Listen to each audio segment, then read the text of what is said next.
کہ دونوں جہاں اس سے پھرے جس سے پھری تیری نظر، دونوں جہاں اس سے پھرے جس سے پھری تیری نظر، اور جسے دیکھا اسے دونوں جہاں دیکھا کیے۔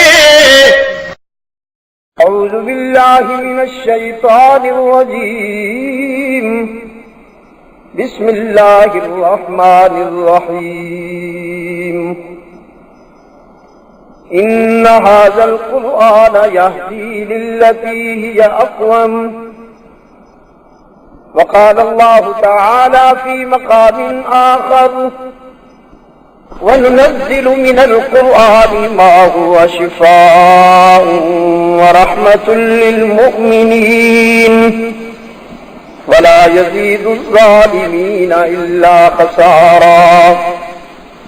صدق الله مولانا العظيم۔ وعن أبي هريرة ومعاوية بن أبي سفيان رضي الله تعالى عنهم قالا: قال رسول الله صلى الله عليه وسلم: من يرد الله به خيرا يفقهه في الدين۔ وصدق رسوله النبي الأمي الكريم، ونحن على ذلك لمن الشاهدين والشاكرين، والحمد لله رب العالمين۔ خدا در انتظار حمد مالی محمد چشم بر راہ سنانی، محمد حامد حمد خدا بس، خدا مضافرین مصطفیٰ بس، محمد استمی خواہم خدا را خدایا استو حب مصطفیٰ را۔ اللہم صلی علی محمد وعلى آل محمد كما صليت على إبراهيم وعلى آل إبراهيم إنك حميد مجيد۔ اللهم بارك على محمد وعلى آل محمد كما باركت على إبراهيم وعلى آل إبراهيم إنك حميد مجيد۔ ارباب علم دانش، محترم بزرگوں، عزیز دوستوں،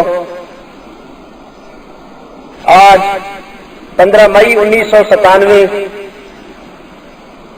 ایک طویل وقفے کے بعد دنیاوی زندگی کے سفر میں ایک بار پھر 12 ہیملٹ ٹوپی کے نزدیک ضلع سوابی سرحد پاکستان میں ہم سب دعوت و تبلیغ کی نسبت سے جمع ہیں۔ یہ تقریب سعید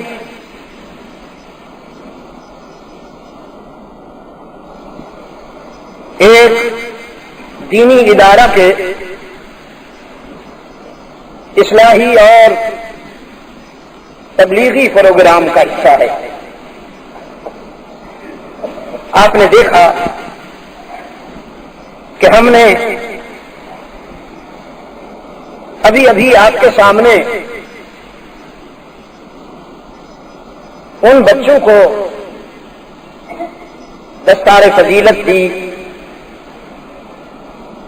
جنہوں نے بحمد اللہ تعالی قرآن کریم کے حفظ کی سعادت حاصل کر لی۔ وہ بچے، ان کے والدین، ان کے افراد خانہ، انہیں پڑھانے والے اساتذہ، ادارہ کے منتظمین اور معاونین،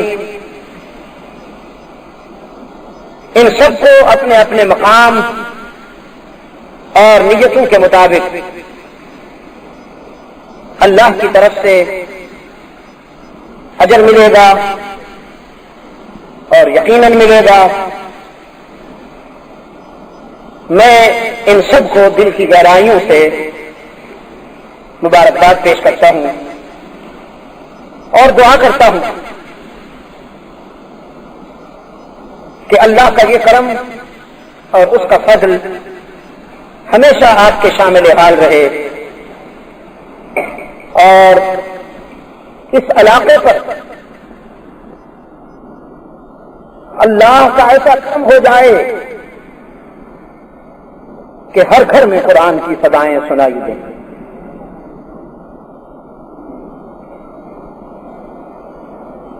آج کی گفتگو کے لیے کتاب اللہ کا وہ حصہ پیش نظر ہے جس کی تلاوت اور سماج کی سعادت ہم نے ابھی ابھی حاصل کی. فرمایا ہم نے قرآن کو تمام بیماریوں کا علاج اور نسخہ شفا بنا کے بھیجا ہے تمہارے پاس. یہ تمہیں صحت مند بنانے آیا ہے. دوسری جگہ فرمایا قرآن ہی وہ راستہ بتاتا ہے، وہ راستہ دکھاتا ہے جو بالکل سیدھا ہے.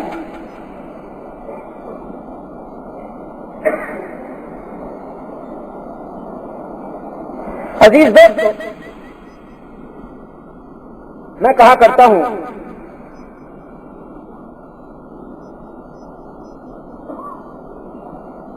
قرآن کریم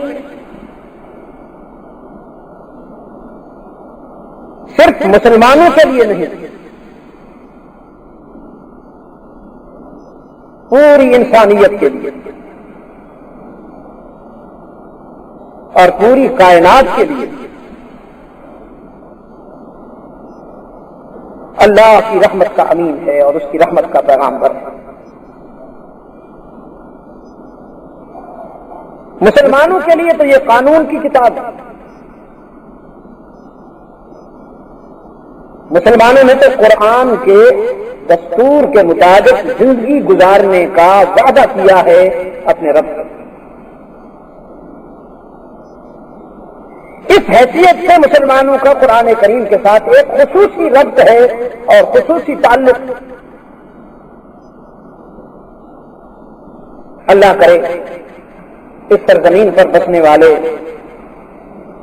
اپنے رب سے کیا ہوا یہ وعدہ پورا کر سکیں.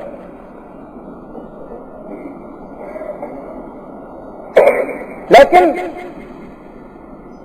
قرآن کریم کی عمومی رحمت، عمومی ہدایت اور عمومی احسان پوری انسان کو،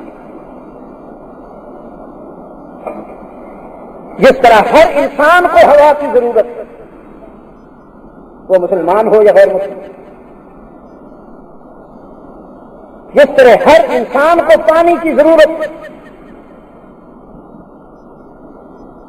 ہوا سے ہر انسان سانس لیتا ہے اور پانی ہر انسان کی پیاس بجھاتا ہے. میرا یہ علم بھی ہے، ایمان بھی ہے اور مشاہدہ بھی ہے کہ قرآن کریم بھی ہر انسان کی ضرورت ہے.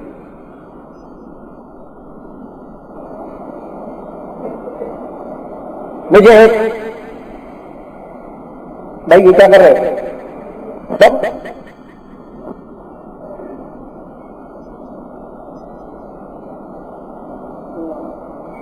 مجھے ایک بات کہتے ہوئے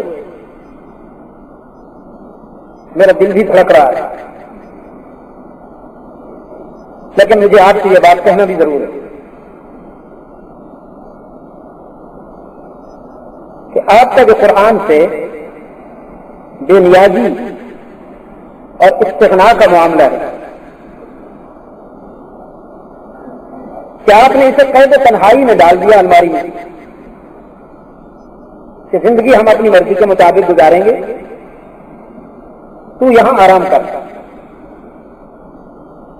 اگر ہم نے اپنی یہ روش نہ بدلی تو مجھے ڈر لگتا ہے کہ کہیں ہم سے یہ نعمت چھن نہ جائے.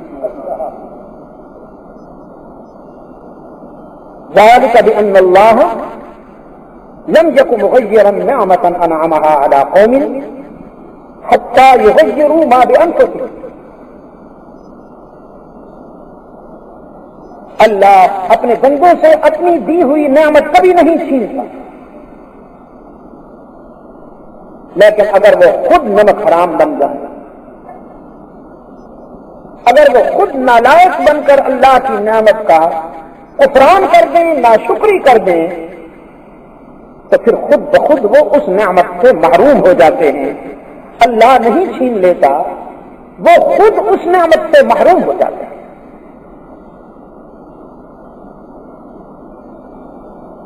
میں آج دیکھتا ہوں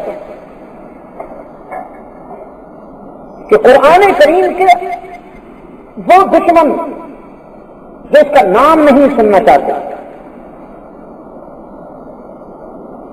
وہ قرآن کریم کے قریب آ رہے ہیں اور اس کو سمجھنے کی کوشش کر رہے ہیں. مغرب نے پہلے تو قرآن کریم کو سائنس اور ٹیکنالوجی کے نقطۂ نظر سے دیکھا، اس لیے کہ تسخیر کائنات کا تصور سب سے پہلے انسانی تاریخ میں قرآن کریم نے پیش کیا.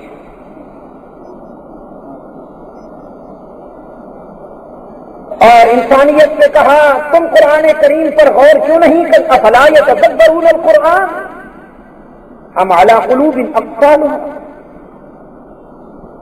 تم قرآن پر تدبر کیوں نہیں کرتے، غور کیوں نہیں کرتے؟ کہیں تمہارے دلوں پر تالے تو نہیں لگ گئے؟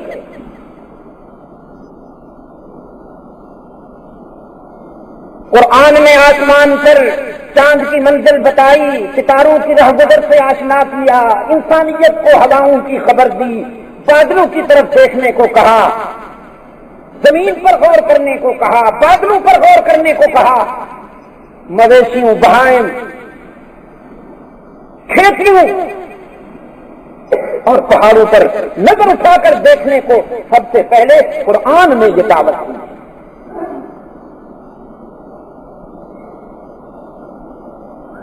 فرمایا افلا ينظرون الى الابل كيف خلقت. یہ افلا کا جو حمزہ ہے استفہامیہ ہے. کیوں غور نہیں کرتے، کیوں نہیں دیکھتے؟ افلا ينظرون الى الابل كيف خلقت. ہم نے اونٹ کو کیسے بنایا؟ وَإِلَى السَّمَاءِ كَيْفَ رُفِعَتْ. آسمان کیسے بلند کیا گیا؟ وَإِلَى الْجِبَالِ كَيْفَ نُصِبَتْ.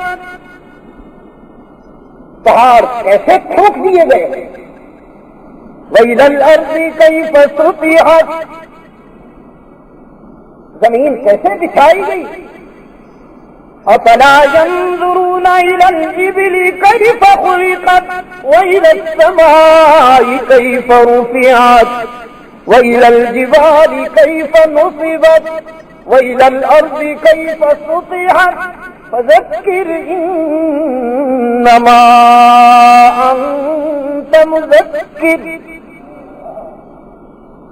دیکھو تم جب مخلوق کو دیکھو گے تو خالق بھی ضرور سمجھ میں آئے گا، جب حکمت کا مطالعہ کرو گے تو حکیم ضرور سمجھ میں آئے گا، تصنیف پر غور کرو گے تو مصنف سمجھ میں آئے گا.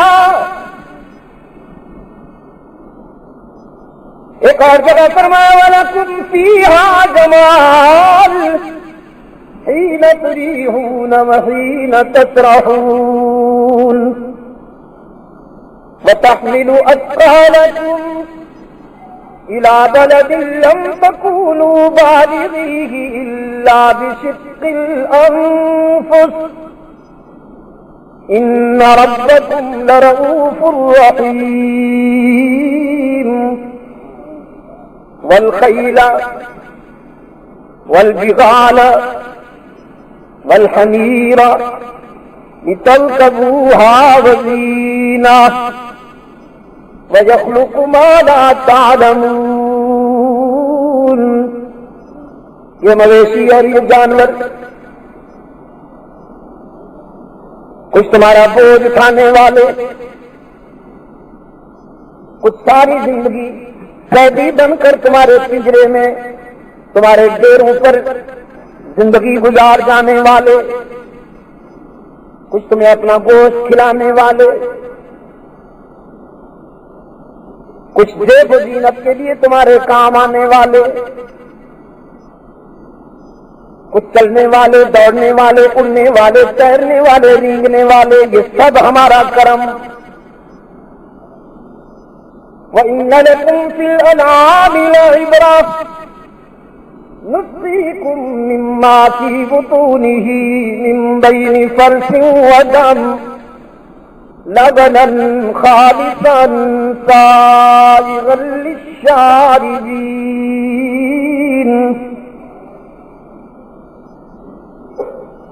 جانور کی حیثیت سے دودھ پی تو جاتے ہو، کبھی انسان کی حیثیت سے سوچو بھی تو۔ دودھ کا گلاس ہاتھ میں لے کر ایک لمحے کے لیے سوچو کہاں سے آیا، کس نے بھیجا۔ تمہارا جانور سیاہ رنگ کا، اس کی رگوں میں دوڑنے والا خون سرخ، اس کا فضلہ متعفن اور بدبودار، اور یہ دودھ انہی مرحلوں سے گزر کے آیا ہے، انہی پروسیس سے گزر کے آیا ہے۔ قرآن کریم دعوت فکر دیتا ہے، وہ کون ہے جو تیرے گلاس میں آنے والے دودھ میں جانور کی سیاہی کو بھی شامل نہیں ہونے دیتا، خون کی سرخی کو بھی شامل نہیں ہونے دیتا، فضلے کی بو کو بھی شامل نہیں ہونے دیتا۔ یہ ساری منفی چیزیں، یہ ساری گندی چیزیں، اور اس نے انہی میں سے تیرے لیے لبنًا خالصًا سائغًا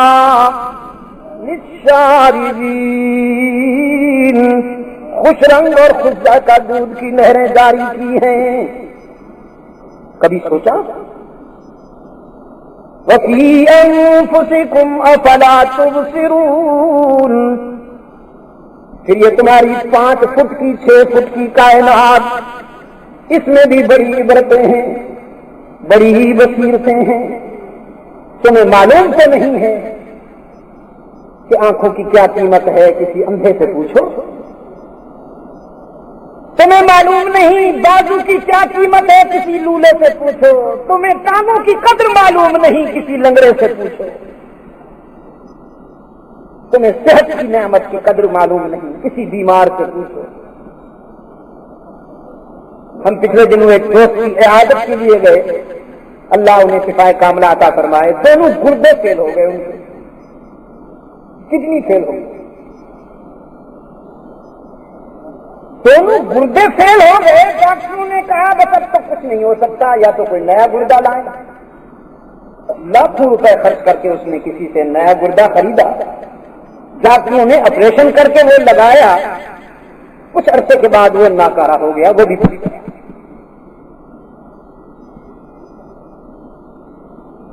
لیکن اللہ نے یہ نعمتیں آپ کو عطا کی ہیں۔ قرآن کریم دعوت فکر دیتا ہے، تم جب اپنے وجود پر غور کرو گے، اپنی 5-6 فٹ کی کائنات پر غور کرو گے، تو تمہیں اللہ کی ان نعمتوں کے شکر کی توفیق میسر آ جائے گی۔ پھر نظر اٹھا کے دیکھنے کو دعوت دیتا ہے قرآن کریم۔ فرمایا لم تروا کیف خلق اللہ 7 سماوات طباقا، ألم تروا كيف خلق الله 7 سماوات طباقا وجعل القمر فيهن نورا وجعل الشمس سراجا والله أنبتكم من الأرض نباتا ثم يعيدكم فيها ويخرجكم إخراجا۔ تم نے سوچا کبھی یہ بغیر کسی ستون اور سہارے کے آسمان کو کس نے بلند کر دیا؟ اور پھر تمہاری نظر کی تسکین کے لیے اس کے دامن میں یہ قمقمے کس نے جلائے ہیں؟ چاند تمہاری غلامی کے لیے بنایا گیا، سورج تمہاری نوکری کے لیے بنایا گیا، یہ سب سرگرداں رہتے ہیں ہر وقت تیری ضروریات کی تکمیل کے لیے۔ أَلَمْ نَجْعَلِ الْأَرْضَ مِهَادًا وَالْجِبَالَ أَوْتَادًا وَخَلَقْنَاكُمْ أَزْوَاجًا وَجَعَلْنَا نَوْمَكُمْ سُبَاتًا وَجَعَلْنَا اللَّيْلَ لِبَاسًا وَجَعَلْنَا النَّهَارَ مَعَاشًا وَبَنَيْنَا فَوْقَكُمْ سَبْعًا شِدَادًا وَجَعَلْنَا سِرَاجًا وَهَّاجًا وَأَنزَلْنَا مِنَ الْمُعْصِرَاتِ مَاءً ثَجَّاجًا۔ یہ سب دعوت ہے۔ ایک اور جگہ فرمایا ان فی خلق السماوات والارض واختلاف الليل والنهار والفلك التي تجري في البحر بما ينفع الناس وما أنزل الله من السماء من ماء فأحيا به الأرض بعد موتها وبث فيها من كل دابة وتصريف الرياح والسحاب المسخر بين السماء والأرض لآيات لقوم يعقلون۔ زمین و آسمان کی تخلیق، گردے سے لیل و نہار، ٹھیک وقت پر دن جاتا ہے رات آتی ہے، ٹھیک وقت پر رات اپنی ڈیوٹی پوری کر کے چلی جاتی ہے، پھر دن آتا ہے۔ کبھی رات کے آنے اور دن کے جانے میں ایک لمحے کی بھی تاخیر ہوئی؟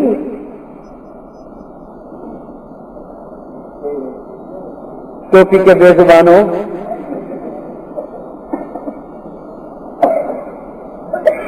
ظالموں نے آٹے کا قحط کر کے میری قوم سے قوت گویائی ہی چھین لی۔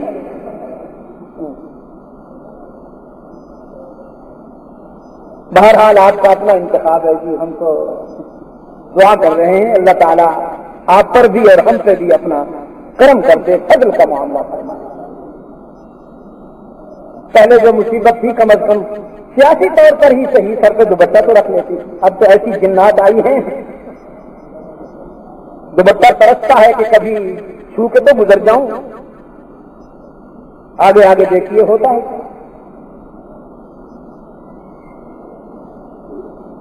چہروں میں بھی فرق ہو سکتا ہے، ڈھانچوں میں تو فرق ہو سکتا ہے، لیکن ایک ایسا قدر مشترک ہے کہ اس میں کوئی فرق نہیں ہو سکتا کہ یہ سارے آنے اور جانے والے امریکہ کے وفادار ہیں۔ اور عام آدمی بیچارہ بے وقوف بنتا ہے، اب فلائٹ کیا جاتا ہے اس کو، کبھی یہ ادھر دیوانہ بن کے جاتا ہے، کبھی ادھر دیوانہ بنا پھرتا ہے، اللہ سے تعلق نہیں توڑتا۔ جس نے بگڑی بنانی ہے اس سے تعلق نہیں جوڑتا، فنکاروں کے پیچھے بھاگتا ہے اور وہ اس کی جیب خالی کرتا ہے۔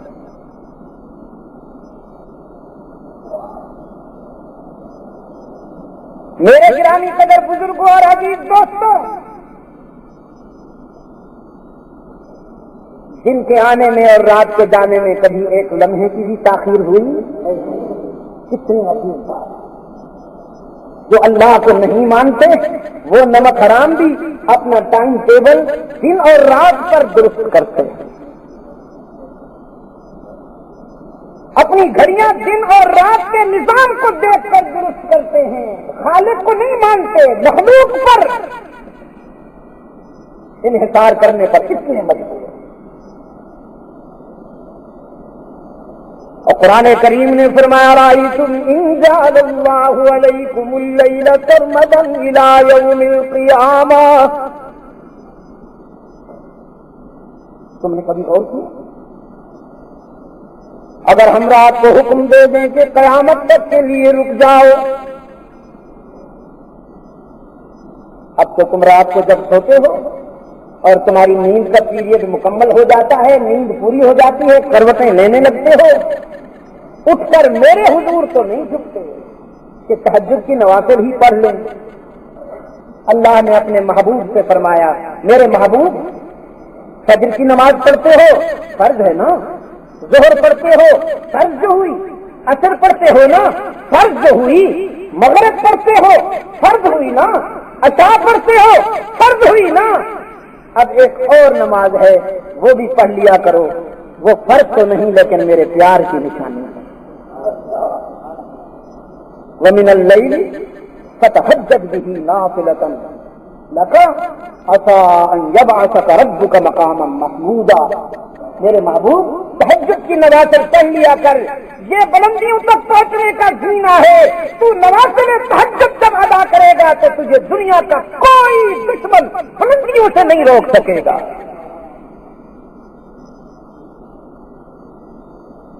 تو اٹھ کر تو میرے حضور سجدے تو نہیں کرتا لیکن کروٹیں لیتا ہے کہ تھک گیا ہوں، رات کہتی ہے اچھی بات ہے، اگر تو تھک گیا ہے تو میں چلی، اور سورج تیری غلامی کے لیے چہرہ نکال لیتا، وہ گئی میں آیا، لیکن حق تعالیٰ فرماتے ہیں اگر ہم رات کو حکم دے دیں کہ رک جاؤ اور رک جاؤ قیامت تک، علیکم اللیل سرمدا الی یوم القیامہ من الہ غیر اللہ یأتیکم بضیاء، تو بتاؤ کوئی ایسی متبادل قوت کہ جو ہمارے فیصلے سے ٹکرا کر ہماری روکی ہوئی رات کو چلتا کرے اور تمہارے لیے سورج لے آئے، ایسے تمہارے پاس؟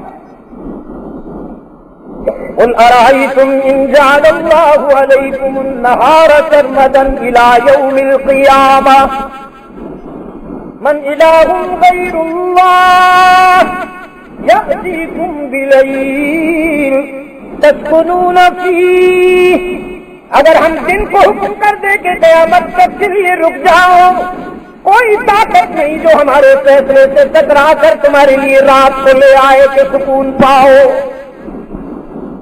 تو سب ہمارا کرم ہے کہ ہر چیز ٹھیک کام کر رہی ہے۔ ما تری فی خلق الرحمن من تفاوت، دیکھا آپ نے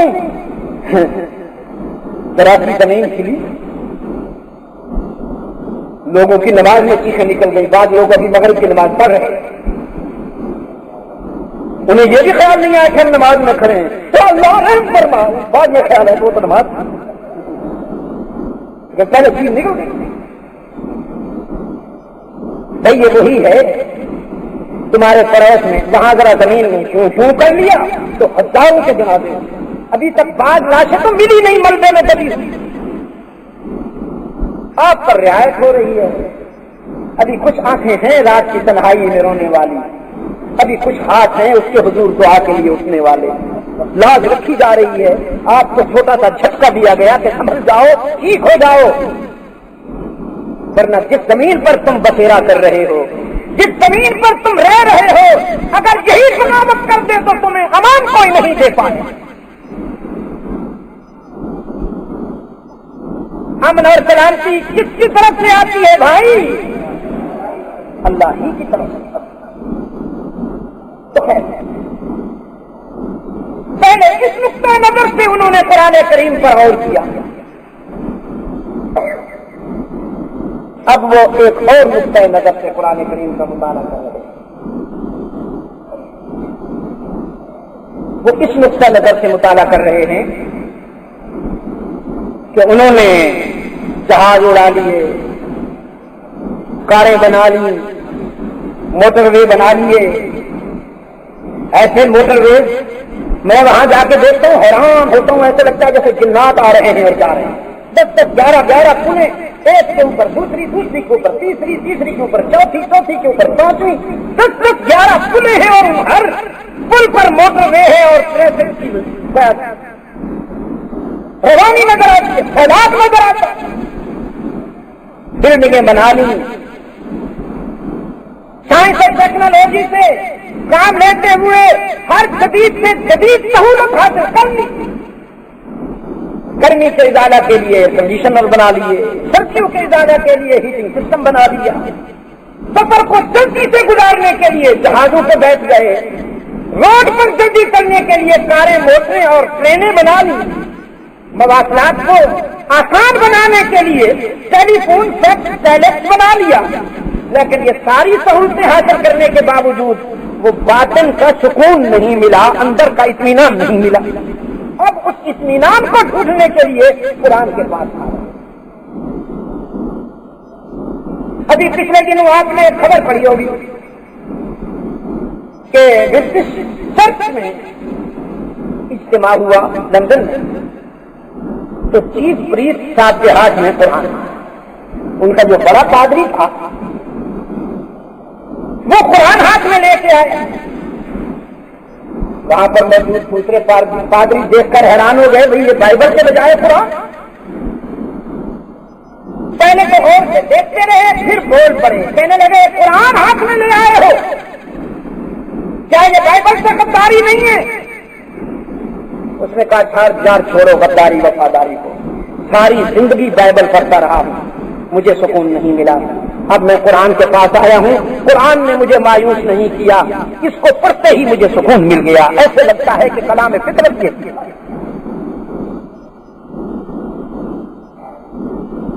امریکہ کے صدر کی بیٹی قرآن کا مطالعہ کر رہی ہے، اور برطانیہ کا جو وہ ہے ولی عہد، جان دے ولی عہد جو ہے وہ بھی قرآن کریم کا مطالعہ کر رہا ہے۔ آپ سمجھیں میری بات؟ میں جب وہاں مغرب کی دنیا میں جاتا ہوں اور اجتماع دیکھتا ہوں، لوگوں کا خلوص دیکھتا ہوں، یہاں تو لوگ پہلے سیاستدان بن کے بیٹھتے ہیں، پھر مسلمان بن کے بیٹھتے ہیں، میری بات سننے کے لیے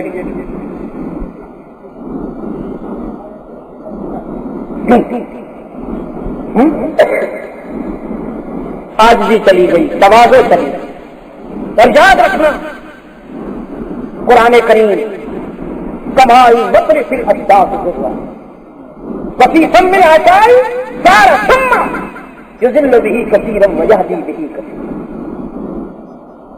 درد کی بات ہے، زمین اچھی ہو تو بارش برسنے کے بعد پھول اگتے ہیں، اور اگر کوڑے کا ڈھیر ہو تو بارش برسنے کے بعد بدبو اور گندگی کا ڈھیر پڑ جاتا ہے۔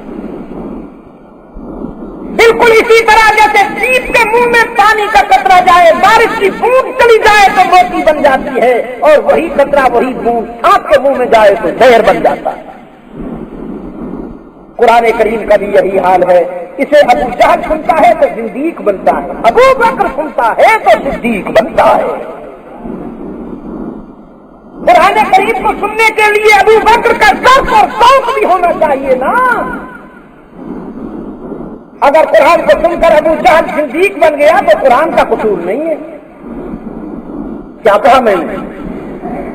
اگر سانپ کے منہ میں جا کر پانی زہر بن گیا تو پانی کا قصور نہیں ہے، یہ درد کی بات ہے۔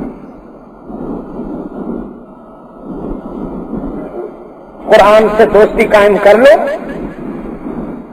قرآن کو اپناؤ، قرآن کی بات مان لو، ورنہ کہیں ایسا نہ ہو جائے وہ بڑا رحیم و کریم بھی ہے اور بے نیاز بھی، کسی کا محتاج نہیں۔ ابرہہ جب بیت اللہ کو ڈھانے کے لیے آیا تو مکہ والے سے اونٹ پکڑ لیے، عبد المطلب کو پتہ چلا، غصے میں جا کے ابرہہ سے کہتے ہیں یہ اونٹ پکڑ لیے تم نے، لاوارث ہیں، واپس کرو ورنہ ہم بڑے خطرناک لوگ ہیں، یہ ہم تیرے لشکر وشکر سے نہیں ڈرتے اور نہ تیری شاہی سے ڈرتے، طبیعت پاس کر دیں۔ وہ ڈر گیا، کہنے لگا نہ بابا نہ، اپنے لشکر کو حکم دیا سارے اونٹ واپس کر دو. ہاشمی سردار ناراض ہوتا ہے, سارے اونٹ واپس کر دو.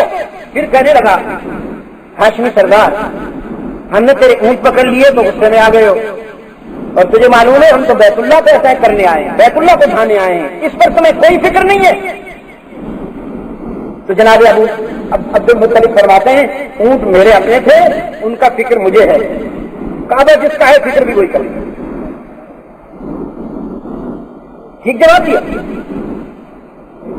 نہیں ٹھیک جواب دیا, نہیں ٹھیک جواب دیا. حضور صلی اللہ علیہ وسلم نے فرمایا, رحمت عالم صلی اللہ علیہ وسلم نے فرمایا اگر میرا دادا یہ کہتا کہ بیت اللہ کو ڈھانے آئے ہو, ہاتھ کو اٹھا کے دیکھو بازو کاٹ دیں گے,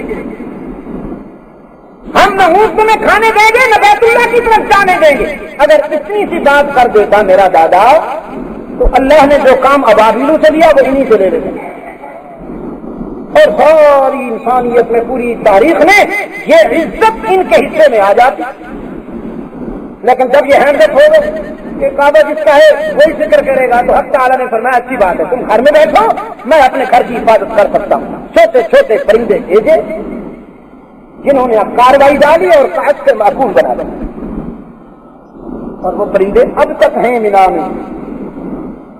میں جب بھی جاتا ہوں حرم تو وہ منظر دیکھنے کے لیے جاتا ہوں, ٹھیک اسی ٹائم وہ پرندے جمع ہو جاتے ہیں. ہر روز اس کا کنونشن ہوتا ہے. مینا اور مزدلفہ کے بٹوین, مینا اور مزدلفہ کے درمیان میں وہ جو خاص مقام ہے وادی محصر, وہاں پر کس قدر بڑی تعداد میں وہ پرندے جمع ہو جاتے ہیں کہ آسمان نظر نہیں آتا.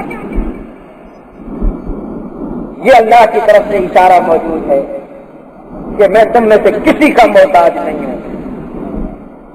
ان من شیء الا یسبح بحمدہ ولكن لا تفقهون تسبیحهم.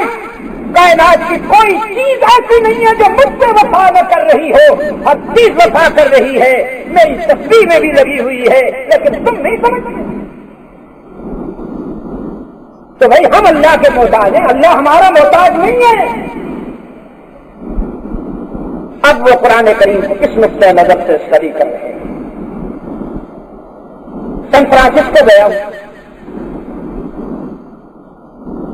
چرچ کے کچھ نمائندے آئے, ہمارے مسلمان بھائی کے بچے کی شادی تھی, اس میں انہوں نے بھی شرکت کی. تو چند باتیں میں, اگرچہ وہ شادی کی تقریب تھی لیکن میں نے انسانیت اور قرآن کے حوالے سے کچھ باتیں کی ہیں کہ قرآن نے انسانیت کو کیا دیا. تو وہاں کے چرچ نے تقاضا کیا کہ یا تو آپ ہمارے ہاں آئیں, ہم آپ سے کچھ باتیں کرنا چاہتے ہیں, یا پھر ہم آپ کے یہاں آتے ہیں اجتماعی طور پر, ہم نے کچھ سوال کرنے ہیں آپ جواب دیں. تو میں نے کہا بھائی مسجد میں تو نہ ہو, تمہاری بڑی مہربانی, ہم تمہارے چرچ میں. مجھے پتا تھا کہ انہوں نے کیا سوالات کرنے, ایک طے شدہ سوال ہے وہی انہوں نے کر دیا کہ قرآن میں ہمارے عیسیٰ کا کیا مقام ہے. میں نے کہا اچھی بات ہے ابھی بتاتا ہوں, قرآن کریم میں حضرت عیسیٰ مریم کا کیا مقام ہے. پہلے آپ کو مجھے بتائیے کہ تمہارے بائبل میں صاحب قرآن کا کیا مقام ہے, ہمارے آقا کا کیا مقام ہے. رحمت عالم صلی اللہ علیہ وسلم کے متعلق بائبل کیا کہتی ہے. کچھ دیر چپ رہنے کے بعد کہنے لگے سوری بائبل خاموش ہے. بائبل میں پیغمبر اسلام کے متعلق کچھ نہیں ہے. میں نے کہا تھا تو صحیح, لیکن تم نے وہ سب کچھ نکال دیا, ورنہ بائبل میں بھی قرآن اور صاحب قرآن کے متعلق بشارتیں موجود تھیں, رحمت عالم صلی اللہ علیہ وسلم سے متعلق بشارتیں موجود تھیں, وہ تم نے سب کچھ نکال دیا. لیکن اس کے باوجود قرآن کریم کے ظرف کا یہ عالم ہے اور سچائی کا یہ عالم ہے کہ 1400 سال گزر گئے, 1400 سال سے قرآن کریم حضرت عیسیٰ و مریم کی وکالت کر رہا ہے. وکالت یہودیوں نے جو جو الزامات لگائے اور بدزبانی کی ہے, بائبل نے اس بدزبانی کو اپنا حصہ بنا لیا. اور قرآن کریم 1400 سال سے اس کا ڈیفینس کر رہا ہے، دفاع کر رہا ہے۔ میں نے کہا میں دعوے سے کہتا ہوں کہ سیدہ مریم اور سیدنا عیسیٰ علیہ السلام کے مقام کو سمجھنے کے لیے بھی بائبل کافی نہیں رہے گی، تمہیں مجبوراً قرآن کی طرف آنا پڑے۔ صرف ایک صورت ہے قرآن کریم میں جو کسی عورت سے منسوب ہے، کسی عورت کے نام سے منسوب ہے۔ اگر مسلمانوں کے احساسات کی بات کروں تو شاید مسلمانوں کے احساس کا تقاضا تو یہ ہوتا کہ وہ سورہ خدیجۃ الکبریٰ ہو، کیونکہ ہماری خاتون اول مخدومۃ المسلمین ام المومنین سیدہ خدیجۃ الکبریٰ ہیں رضی اللہ تعالی عنہا، یا پھر وہ سورہ زینب ہوتی، سورہ عائشہ صدیقہ ہوتی، لیکن وہ سورہ مریم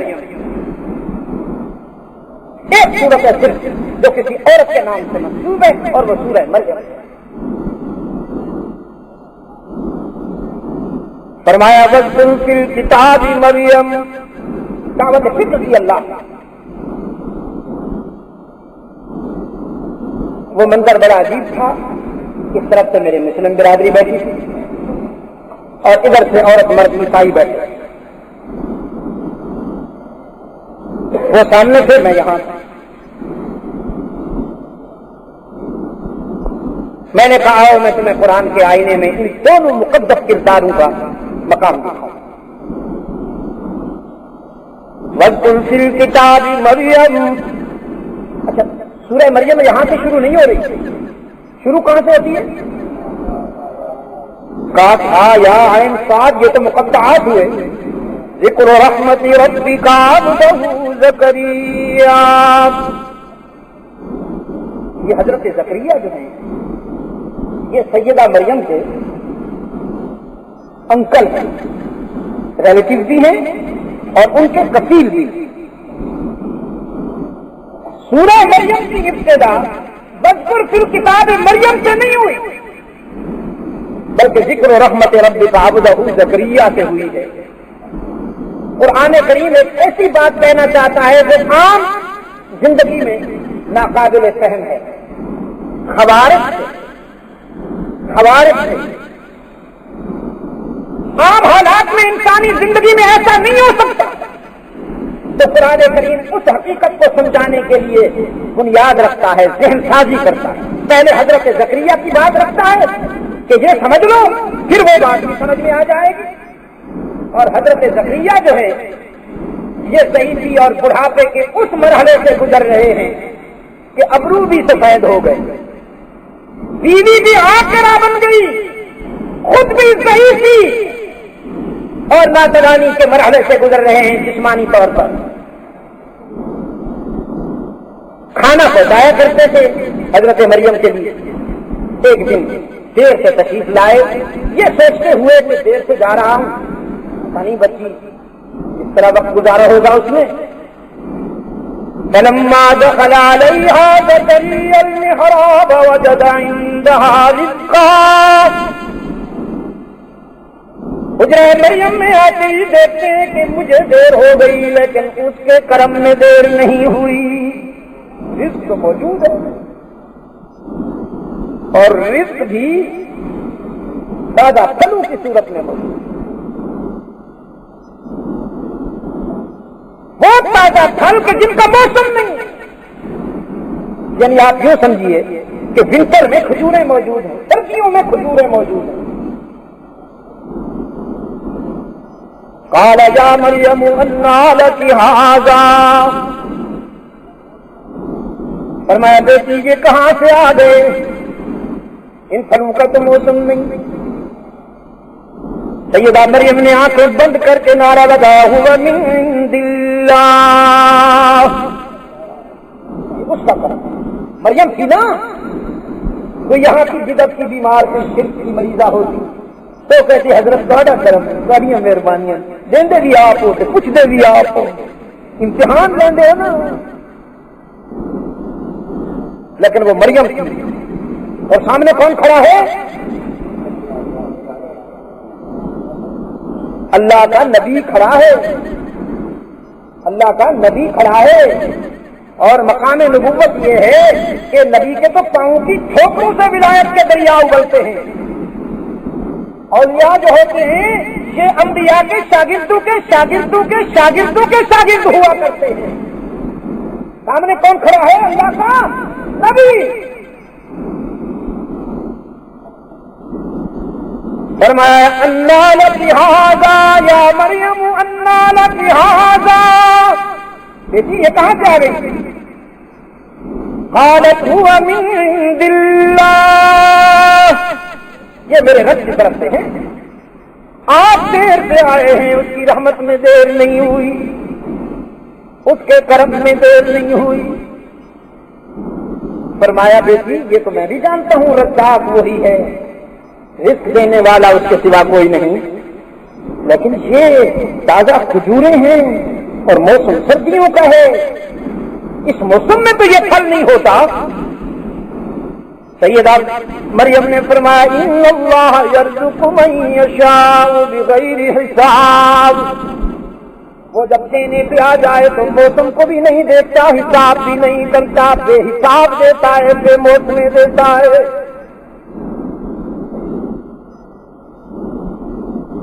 اس لیے کہ وہ موسموں کا پابند نہیں ہے، موسم اس کے پابند ہیں. قرآن کریم نے فرمایا ہنالک دعا زکریا ربہ. اب ہاتھ اٹھا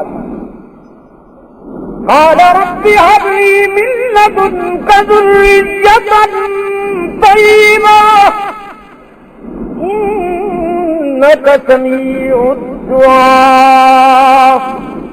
ہنالک یہ جو ہنالک ہے نا، اس ہنالک نے بتایا کہ یہ تمنا اور یہ آرزو دل میں تو موجود تھی، کبھی زبان پہ نہیں آئی تھی، لیکن آج سردیوں کے موسم میں گرمیوں والے پھل حضرت مریم کے پاس دیکھ کر وہ دل میں سوئی ہوئی تمنا لبوں پہ آ گئی.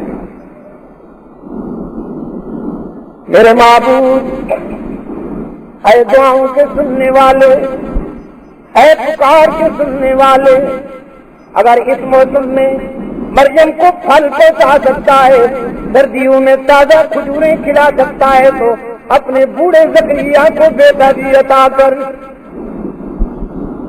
اور بیٹا بھی ذریۃ طیبہ.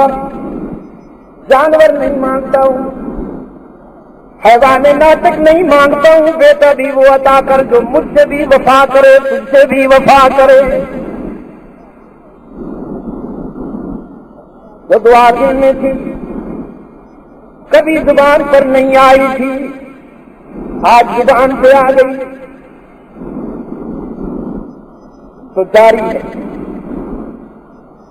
اس ذوق کے ساتھ زبان پر یہ دعا جاری ہے کہ جب تک کرم نہ ہوگا خاموش نہیں ہوں گا، مانگتا رہوں. رب العالمین نے حکم دیا روح الامین کو، میرے زکریا نے ہاتھ اٹھا رکھے، میرے زکریا کے لبوں پر دعا مچل رہی ہے. دو باتیں کرنی ہے، ایک تو جلدی پہنچ، اتنا جلدی پہنچ کہ زکریا کی دعا ختم نہ ہونے پائے کہ میری طرف سے بیٹے کی خوشخبری پہنچ جائے، پہلے پہنچ جائے. اور دوسری بات یہ کرنی ہے کہ آج اکیلے نہیں جانا، فرشتوں کا وفد لے کے جانا. خاص قسم کا سفر ہے آج، خاص قسم. فنادته الملائکہ وهو قائم يصلي في المحراب. ابھی دعائیں جاری ہیں کہ فرشتوں نے خوشخبری دی، فرشتوں نے آواز دی، ان اللہ یبشرک بیحییٰ. مبارک ہو زکریا، تیری دعا سن لی گئی، اللہ نے تجھے بیٹا دینے کا فیصلہ دے دیا ہے، اور نام بھی اس کا خود تجویز کیا ہے، اسمہ یحییٰ لم نجعل لہ من قبل سمیعا. یہ نام پہلے کسی انسان پر نہیں رکھا گیا. اور تو نے ذریۃ طیبہ مانگی تھی، بعد بیٹا مانگا تھا، تو سن مصدقا بکلمات من الله وسيدا وحصورا ونبيا من الصالحين. اللہ اس کے سر پہ سیادت کا تاج بھی رکھے گا، وہ پاک دامن ہوگا، اور پھر یہ بھی اطلاع عرض ہے کہ سر تیرا ہوگا، پیغمبر میرا ہوگا. ہم اس کے سر پہ نبوت کا تاج بھی رکھیں. ربی انا یکون لی غلام، میرے معبود میں نے مانگ لیا اور تو نے کرم کر دیا. اگرچہ ایمان تو ہے کہ تو سب کچھ کر سکتا ہے، لیکن میں اپنے اطمینان کے لیے پوچھتا ہوں کہ یہ کیسے ہوگا. وَكَانَتِ امْرَأَتِي عَاقِرًا وَقَدْ بَلَغْتُ مِنَ الْكِبَرِ عِتِيًّا. میرا یہ حال ہے کہ میرے تو ابرو بھی سفید ہو گئے اور بیوی بچے جننے کے قابل نہیں رہی. یہ ہوگا کیسے؟ قَالَ كَذَلِكَ، یہ آگے ایک کذالک آ رہا ہے، وہ سمجھانے کے لیے اس کذالک کو پہلے لایا گیا. قَالَ كَذَلِكَ قَالَ رَبُّكَ هُوَ عَلَيَّ هَيِّنٌ وَقَدْ خَلَقْتُكَ مِن قَبْلُ وَلَمْ تَكُ شَيْئًا. زکریا، یہ میں نے کرم کرنا اور تو کہتا ہے کہ حالات نہیں. کیا تیرا یہ ایمان نہیں کہ حالات میرے پابند ہیں، میں حالات کا پابند نہیں، جو چاہوں کر سکتا ہوں. یہ بنیاد رکھی. اس کے بعد فرمایا وَاذْكُرْ فِي الْكِتَابِ مَرْيَمَ وَاذْكُرْ فِي الْكِتَابِ مَرْيَمَ إِذِ انتَبَذَتْ مِنْ أَهْلِهَا مَكَانًا شَرْقِيًّا فَاتَّخَذَتْ مِنْ دُونِهِمْ حِجَابًا فَأَرْسَلْنَا إِلَيْهَا رُوحَنَا فَتَمَثَّلَ لَهَا بَشَرًا سَوِيًّا. مریم کا کردار قرآن کے آئینے میں مطالعہ کیجیے. جب وہ اپنے مسکن کے شرقی حصے میں تنہا ہوئی تو ہم نے اپنا نمائندہ ان کے پاس بھیجا جو تھا تو نوری، لیکن آج ہم نے بتقاضۂ حالات بشریت کے لباس میں اسے بھیجا. سیدہ مریم نے ایک اجنبی کو غیر محرم کو اپنے سامنے پایا. قالت انی اعوذ بالرحمن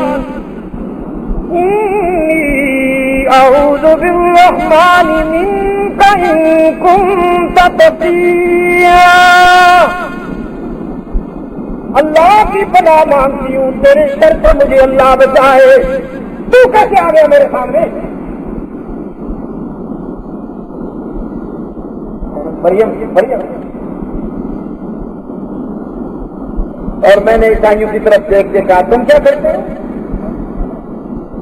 تمہارا تو گولڈن ہینڈ شیک ہوتا ہے، تمہارا تو ہلو ہلو اور جواب میں ہلو، اب ہیلو بھی نہیں، ہائے ہائے وہ بھی جواب ہے ہائے ہائے. تم کیا کرتے ہو؟ اور نسبت رکھتے ہو سیدہ مریم کی طرف. وہ تو نوری کو بھی اگر اپنے سامنے پا رہی ہے تو لڑک اور اللہ سے پناہ مانگی.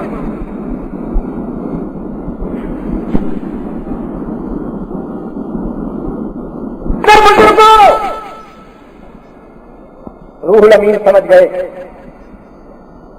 کہ سیدہ مریم گھبرا رہی ہیں. وضاحت کرتی انا رسول ربک، گھبراؤ نہیں، میں تیرے رب کا بھیجا ہوا ہوں. آیا نہیں ہوں، بھیجا گیا ہوں. آیا نہیں ہوں، لایا گیا ہوں. تو کیوں، کس لیے؟ فرمایا لِأَهَبَ لَكِ غُلَامًا زَكِيًّا، تجھے پاکیزہ بیٹے کی خوشخبری دینے کے لیے آیا ہوں. ٹھیک ہے. اَنَّا يَكُونُ لِي غُلَامٌ لَمْ يَمْسَسْنِي بَشَرٌ وَلَمْ أَكُ بَغِيًّا. بیٹا کیسے ہوگا؟ میری تو شادی نہیں ہوئی، مجھے تو آج تک کسی غیر محرم نے مس نہیں کیا. میری عزت و عصمت کے معیار تیرے دوپٹے کو دیکھنے کے لیے تو سورج کی کرنیں بھی ترستی ہیں. یہ بیٹا کی خوشخبری دیتا ہے، کیسے بیٹا ہوگا؟ قال كذلك، یہ تیرے رب کا فیصلہ. قال ربك هو علي هين، اور تیرے رب کے لیے کوئی بات مشکل نہیں. اس نے آدم کو ماں باپ دونوں کے بغیر بنائے، حوا کو ماں کے بغیر بنائے. اب تیرے بطن سے وہ باپ کے بغیر بھی ایک انسان پیدا کر رہا ہے تاکہ دنیا پر ثابت ہو جائے کہ وہ جو چاہے کر سکتا ہے.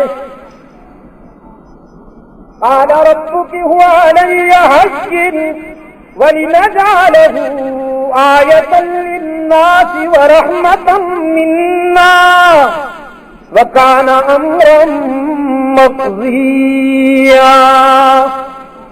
فحملته فانتبذت به مكانا قصيا.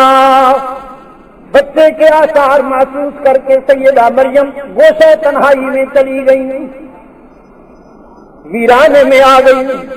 فجاء المخاض إلى جذع النخلة، ایک سوکھی ہوئی کھجور کے تنے کے ساتھ آ بیٹھی. میں نے مغربیوں سے کہا، ان عیسائیوں سے، یہ جو کرسمس ٹری تم نے بنا رکھا ہے وہ نہیں ہے جو تم لیے پھرتے ہو.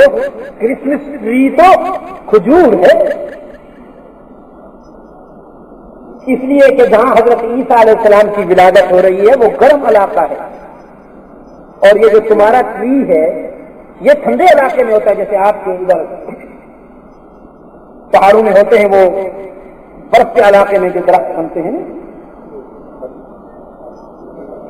جی پیار یا اس قسم کے کچھ نام آپ لوگ رکھ دیتے ہیں ان کا، وہ ٹھنڈے علاقے کے درخت. تم نے اس کو بنا رکھا ہے کھجور سے. میں نے کہا اس لیے ڈرتے ہو یا دور بھاگتے ہو کہ وہ مسلمانوں کی ثقافت کی پہچان ہے؟ بہرحال تھی وہ کھجور، یہ نہیں جو تم لیے پھرتے. سوکھی ہوئی کھجور کے تنے کے ساتھ آ بیٹھی اور زارو قطار آنسو جاری.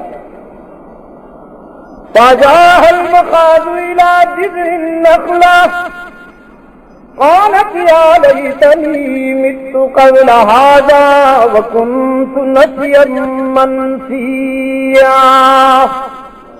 يا ليتني مت قبل هذا وكنت نسيا منسيا. میرے معبود، شادی نہیں ہوئی، بچہ ہوگا. پاک دامن بیٹیوں کے لیے یہ دن تو موت سے بھی بدتر ہوا کرتا ہے. میں کس کس کا منہ بند کروں؟ میں کس کس کو جواب دیتی پھروں؟ انگلیاں اٹھیں گی، تانا زنی کے لیے زبانیں چلیں گی. دنیا تو بڑی تنگ دل ہے، نہ معلوم لوگ کیا کیا باتیں کریں گے. میرے معبود، اے کاش کہ اس دن سے پہلے مریم مر چکی ہوتی، نام و نشان ہی باقی نہ رہا ہوتا. فناداها من تحتها ألا تحزني قد جعل ربك تحتك سريا وهزي إليك بجذع النخلة تساقط عليك رطبا جنيا. رب العالمین نے پیار کے انداز میں، شفقت کے انداز میں تسلی دیتے ہوئے فرمایا، مریم، ہم شادی سے پہلے اگر تیرے بطن سے بچہ پیدا کر سکتے ہیں تو تیری عزت کی بھی حفاظت کریں گے. ہمارے لیے یہ بھی مشکل نہیں ہے. جب اتنی بڑی بات ہو رہی ہے تو پھر یہ تو کوئی مشکل نہیں ہے. ہم تیری عزت کی حفاظت کریں گے، ہم تیرے وقار کو تحفظ دیں گے. ہم نے تیرے سامنے پانی کا چشمہ بنا دیا، اور یہ جو سوکھی ہوئی کھجور ہے نا، ذرا تھوڑا سا ہلاؤ اسے تو تازہ کھجوریں گرائے گی. تساقط علیک رطبا جنیا، تازہ کھجوریں، سوکھی کھجوریں ہی گرا دیتی، لیکن تم تھوڑا سا ہاتھ لگاؤ تازہ کھجوریں گریں گی، تیرے دامن میں آئیں گی۔ یہ بھی بنیاد رکھی جا رہی ہے آنے والے وقت کے بارے میں کہ تیرا مختار کل، تیرا داتا، تیرا مشکل کشا، تیرا حاجت روا، تیرا دستگیر، وہ کار ساز مطلق جو سوکھی کھجور سے تازہ کھجوریں گرا سکتا ہے، وہ تیری آبرو کی بھی حفاظت کر سکتا ہے۔ اما ترین من البشر احدا فقولی انی نذرت للرحمن صوما فلن اکلم اليوم انسیا۔ اگر قوم میں سے کسی کا سامنا ہو جائے تو پھر انہیں بتا دینا کہ تو روزہ دار ہے، بولنا نہیں۔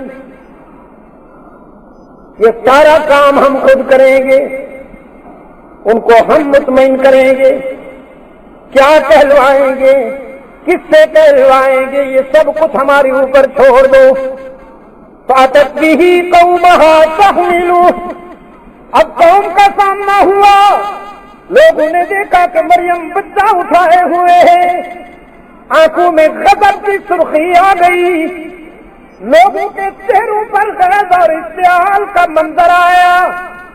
قالوا یا مریم لقد جئت شیئا فریا یا اخت ہارون ما كان ابوك امرأ سوء وما كانت امك بغيا۔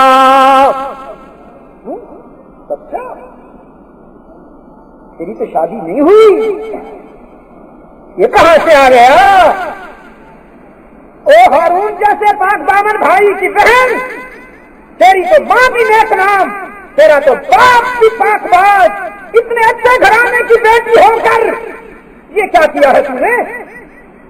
اشارتی لئی، غیظ و غضب اور اشتعال و انتقام کے مچلتے ہوئے طوفان کے سامنے مریم کھڑی ہے، اور پورے وقار سے، پورے سکون اور اطمینان اور اللہ پر اعتماد کے رنگ میں رمی ہوئی فرماتی ہیں اس بچے سے پوچھو، میں نے تو بولنا نہیں، روزہ دار ہوں۔ فاشارتی لئی، بچے کی طرف اشارہ کیا۔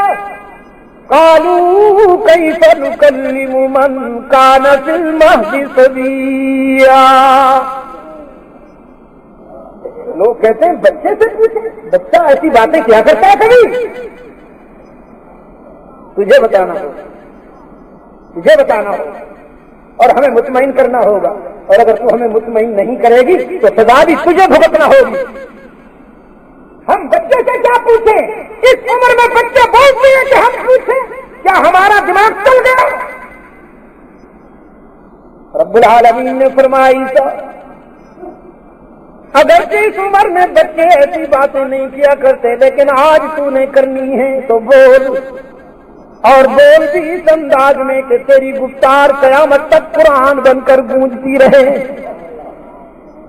رحمت عالم صلی اللہ علیہ وسلم نے فرمایا میرے بھائی عیسیٰ نے شہادت کی انگلی اٹھائی، شہادت کی انگلی یہاں تک بس، قال انی عبد اللہ، شہادت کی انگلی اٹھا کر۔ اچھا اگر آپ اجازت دیں تو ایک بات کہوں، رحمت عالم صلی اللہ علیہ وسلم نے بھی پوری زندگی دعوت و تبلیغ کے سفر میں بس شہادت کی انگلی ہی یہاں تک اٹھائی، اس سے آگے کچھ۔ یہ دعوت کے آداب ہیں کہ نفسانیت نہ آنے پائے، دعوت میں نفسانیت نہ آنے پائے، اور اگر دعوت میں نفسانیت آ گئی تو پھر نتیجہ وہی نکلے گا جو آج کل نکلا کھڑا ہے۔ آج کل کی دعوت تو جی کبھی ٹوپی اتر رہی ہے، کبھی اچھل کود ہو رہی ہے۔ رحمت عالم صلی اللہ علیہ وسلم کا ارشاد ہے قرب قیامت کی علامات میں سے ایک یہ ہے کہ منبر و محراب میں بندروں کی طرح ناچا جائے اور لوگ اس سے حرج محسوس کریں گے، لذت محسوس کریں گے. کہ چلو جی کوئی ڈرامہ نہ دیکھا مولوی صاحب کی تقریر سنی، دیکھے تو صحیح کیسے اچھلتا کودتا ہے. باقی سمجھنا خاص ہے انہوں نے. گزرے کے ایک مولوی صاحب کے سامنے ایک آدمی بڑا رو رہا ہے، تو دیکھتے جا رہے روتا جا رہے. مولوی صاحب نے سمجھا کہ سب سے زیادہ میری بات یہ سمجھ رہا ہے، اسی کے دل پہ اثر. جب جلسہ ختم ہوا تو اس کو بلایا کہ میاں تم بڑے رفیق القلب ہو، بات بڑا اثر کر گئی تمہارے دل پر، تو سمجھی ہے آپ نے میری بات، سارے لوگوں میں سے زیادہ آپ رو رہے تھے. اس نے مولوی صاحب کی داڑھی چومی. کہتے ہیں حضرت مجھے کچھ پسند نہیں آپ نے کیا کہا. تو انہیں میرا ایک مرحوم بکرا تھا، اس کی ایسی ہی داڑھی تھی جیسے آپ پھر رونا شروع کر دیا. سمجھنا خاص ہے کسی نے لذت حاصل کرنی ہے، نفس کی لذت. آپ سمجھے کہ نہیں؟ شہادت کی انگلی یہاں تک اٹھائی، ناراض نہ ہو جانا، اپنا فرض ادا کر رہا ہوں. حضرت مولانا محمد الیاس رحمۃ اللہ تعالی علیہ کی دعوت و تبلیغ کو اللہ نے اگر عالمی قبولیت عطا فرمائی ہے تو صرف اس لیے کہ اتباع سنت میں ان لوگوں نے کوشش کی کہ اتباع سنت میں یہ پورے اتر جائیں. اتباع سنت کے نتیجے میں آج اللہ نے یہ مقام عطا فرمایا، یہ عزت عطا فرمائی کہ محمد الیاس کی دعوت پوری دنیا میں اسلام کی نمائندہ تاریخ ہے.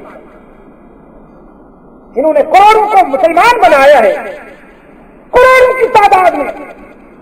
صرف امریکہ میں ہر سال 20,000 سے زیادہ انسان اسلام قبول کر لیتے.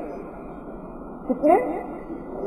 20,000 سے زیادہ انسان اسلام قبول کر لیتے ہیں صرف ایک سال میں. یہی حال جاپان میں، برطانیہ میں یہ حال ہے کہ اس وقت جس برطانیہ میں 1950 میں صرف 2 مسجدیں تھیں، آج اس برطانیہ میں 2200 مسجدیں ہیں. 2200 مسجدیں ہیں آج، اور وہ بھی ویران نہیں، اتنی آباد ہیں کہ بعض مساجد، میں نے وہاں درجنوں رمضان گزارے برطانیہ. رمضان مبارک میں اکثر جاتا ہوں، وہاں ہم کانفرنس رکھتے ہیں.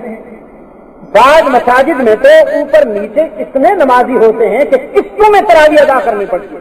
اتنے بج کر اتنے منٹ پر ایک جماعت تراویح ادا کرے گی، پھر وہ سارے ہوگی تو پھر اتنے بج کر اتنے منٹ پر دوسری جماعت وہ ادا کریں گے، جب وہ سارے ہوں گے تو پھر اتنے منٹ پر اتنے بج کر اتنے منٹ پر تیسری جماعت. شہری تک تراویحیں جاری رہتی ہیں، اور تراویح پڑھنے والے بھی نوجوان، 20 سال 22-25 سال کے نوجوان.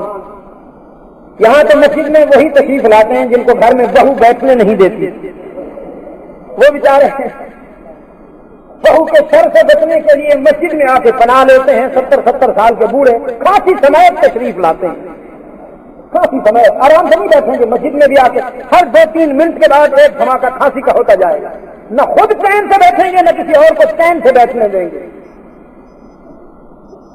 تو میرے گرامی قدر بزرگو، اتباع سنت میں ساری کامیابی کا راز ہے اتباع سنت. اللہ نے فرمایا میری محبت کا سفر کرنا چاہتے ہو نا، ان کنتم تحبون اللہ، تو پہلے میرے رسول کی غلامی سے ہو کے آؤ. میرے رسول سے NOC لے کے آؤ. اگر تم نے میرے رسول کی غلامی کا حق ادا کر دیا تو پھر مجھے ڈھونڈنے کی کوئی ضرورت نہیں، میری رحمت خود تمہیں تلاش کر لے گی. تم مجھ سے محبت کرنا چاہتے ہو، میرے رسول کے غلام بن جاؤ، میرے محبوب بن جاؤ. یحببکم اللہ. تو ساری کامیابیوں کا راز اتباع سنت میں ہے بھائی. قال ان اعبدوا اللہ. ہاں یہ کیا ہو رہا ہے؟ یہ تو بچہ بول رہا ہے، یہ تو وہی بچہ بول رہا ہے جس کے لیے ہم نے کہا تھا کیسا نکلم من کان فی المہد صبیا. اور آواز میں اتنا نکھار، اتنی محبت، اتنا پیار کہ ہر دل متوجہ ہو گیا، ہر ذہن نا، ہر دل متوجہ ہو گیا. قال انی اعبد اللہ. میری والدہ کے کردار پر شک کرنے والوں، میں مشکوک النسل نہیں ہوں، مضبوط الاصل ہوں۔ انی عبد اللہ، میں تو اللہ کی تخلیق کا شاہکار عبد اللہ ہوں، عبدیت کا مثالی نشان ہوں، بندگی کا یادگار شاہکار ہوں۔ آتانی الکتاب، تعویذ گنڈے کی دکان کھولنے کے لیے نہیں آیا، کتاب کی قوت لایا ہوں۔ آتانی الکتاب وجعلنی نبیا، اللہ نے مجھے نبی بنانا ہے۔ وجعلنی مبارکا، اور اللہ نے مجھے برکتوں والا بنانا ہے۔ اینما کنت، میں جہاں بھی جاؤں، اینی پلیس اینی ٹائم، جہاں بھی جاؤں برکتوں والا ہوں۔ اینما کنت واوصانی بالصلاۃ والزکاۃ ما دمت حیا وبرا بوالدتی ولم يجعلني جبارا شقيا والسلام علي يوم ولدت ويوم اموت ويوم ابعث حيا۔ ٹوپی والوں، سوابی کے روشن ضمیروں، سرحد کے روشن ضمیروں، وہ لمحہ زندگی بھر نہیں بھولوں گا، ہمیشہ یاد رہے گا مجھے وہ لمحہ کہ جب میں قرآن کریم کی آیات اور قرآن کریم کے آئینے میں اللہ کے ان دو مقدس بندوں کا کردار پیش کر رہا تھا، تو میں نے عیسائی مردوں عورتوں کی آنکھوں میں آنسو دیکھے، اور وہ آنسو سیاسی نہیں تھے، سچے آنسو تھے، اس لیے کہ جب ہم نے بات ختم کی اور دعا کے لیے ہاتھ اٹھانا چاہے تو قطار میں کھڑے تھے اسلام قبول کرنے کے لیے اور رحمت عالم کی غلامی میں آنے کے لیے۔ میں آپ سے یہ عرض کر رہا ہوں۔ اچھا، یہاں پر ایک پہلو بڑا قابل غور ہے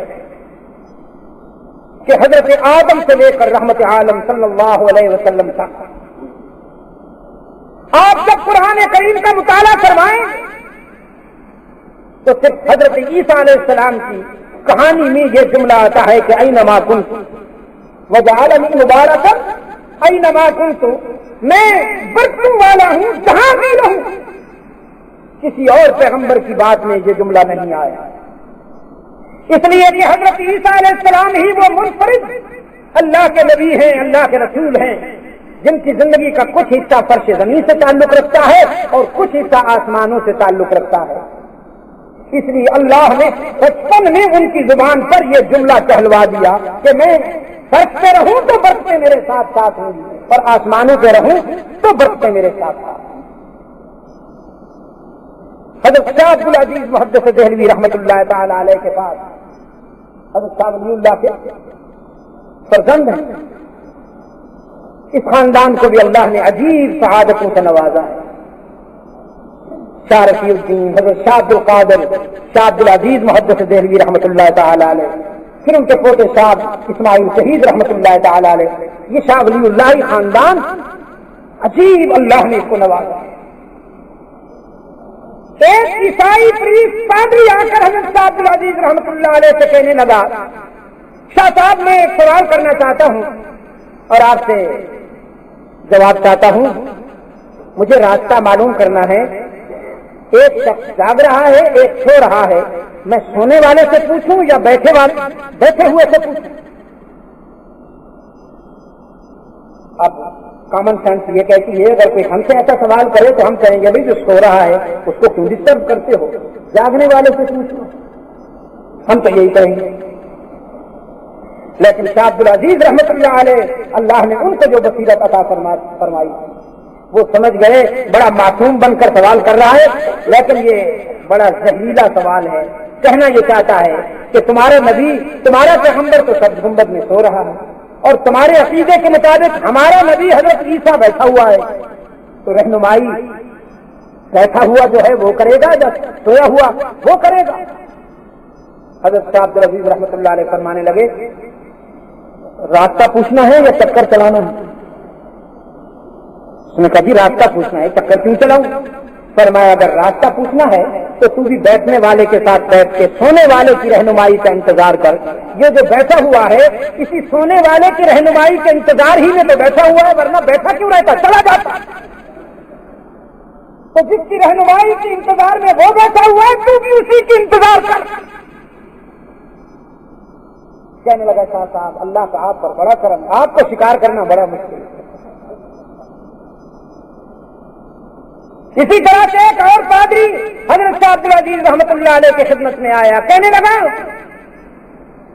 میں بائبل لایا ہوں، آپ قرآن لائیں. آج دونوں کتابوں کی سچائی معلوم ہو جائے گی. ہم دونوں کتابوں کو آگ میں ڈالتے ہیں، جھوٹی کتاب جل جائے گی اور سچی کتاب کو آگ نہیں جلائے گی. شاہ صاحب سمجھ گئے کہ کچھ کر کے آیا ہے فنکار ہے. وہ فائر پروف مٹیریل ہوتا ہے، وہ لگا دیا جائے تو کاغذ آپ آگ میں ڈال دیں نہیں چلتا. فرمانے لگے اچھی بات ہے، چیلنج تو تیرا منظور ہے، تھوڑی سی ترمیم کرتا ہوں. اور وہ ترمیم یہ ہے کہ تنہا کتابوں کو آگ میں ڈالنا انصاف نہیں.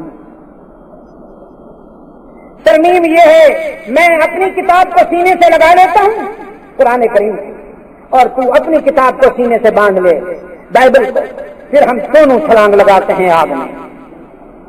جو کتاب جھوٹی ہوگی وہ کتاب سمیت جل جائے گا، اور جو کتاب سچی ہوگی نہ کتاب جلے گی نہ کتاب والا جلے گا. تو ہم ہی میدان ہم ہی کو آؤ. پادری کہتا ہے سوری شاہ صاحب میں بائبل کو فائر پروف مٹیریل لگا کے آیا تھا، باڈی کو تو نہیں لگا کے آیا تھا.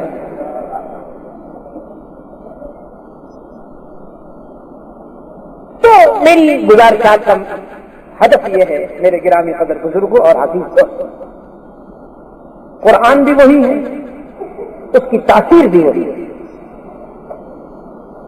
نہ قرآن بوڑھا ہوا نہ اس کی تاثیر میں کوئی فرق آیا. سچ کہتا ہوں قرآن تو وہی ہے لیکن ہم وہ نہیں ہیں. فرانس میں ایک نوجوان کھڑا ہوا کہتا ہے شاہ صاحب آپ کی گفتگو سے شاندار ماضی، ہمارا جو شاندار ماضی ہے، صحابہ کے حالات و واقعات آپ بیان کر رہے ہیں، یہ کیا بات ہے؟ وہ بھی مسلمان تھے، ہم بھی مسلمان ہیں، ان کے ہاتھ میں بھی قرآن تھا، ہمارے ہاتھ میں بھی قرآن ہے. لیکن ان کی بات تو دریا مان لیتے تھے، ہوائیں مان لیتی تھی، دھرتی مان لیتی تھی، جنگل کے درندے ان کی بات مان لیتے تھے. لیکن ہماری بات تو بیویاں بھی نہیں مانتی. وہ بھی مسلمان تھے، ہم بھی مسلمان، یہ کیا بات؟ تو میں نے کہا برخوردار فرق یہ ہے کہ وہ بائی چوائس مسلمان تھے، ہم بائی چانس مسلمان ہیں. انہوں نے قرآن کو اپنایا تھا، اور سب کہتا ہوں قرآن ہم سے چپکا ہوا ہے، ورنہ ہم بڑے بے نیاز بن گئے، بڑے مشکل. پتہ نہیں ہمیں کیا کیا پسند ہے، پتہ نہیں ہم کس کس کو دل دے دیتے ہیں، لیکن ابھی تک ہم نے قرآن کو دل نہیں دیا. ہمارا جسم نمازی ہے، ابھی تک ہمارا دل نمازی نہیں ہوا. قرآن پاک نے فرمایا ان ھذا القرآن یہدی للتی ہی اقوم. آؤ تم میرا دامن تھام لو، میں تمہاری انگلی پکڑ کر تمہیں تمہارے یار سے ملا دوں گا.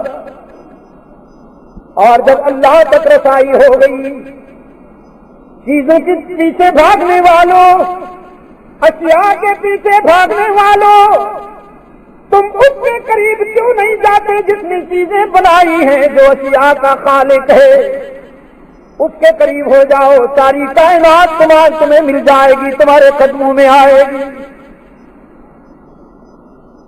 اور وہ اتنا رحیم و کریم، وہ اتنا شفیق اور مہربان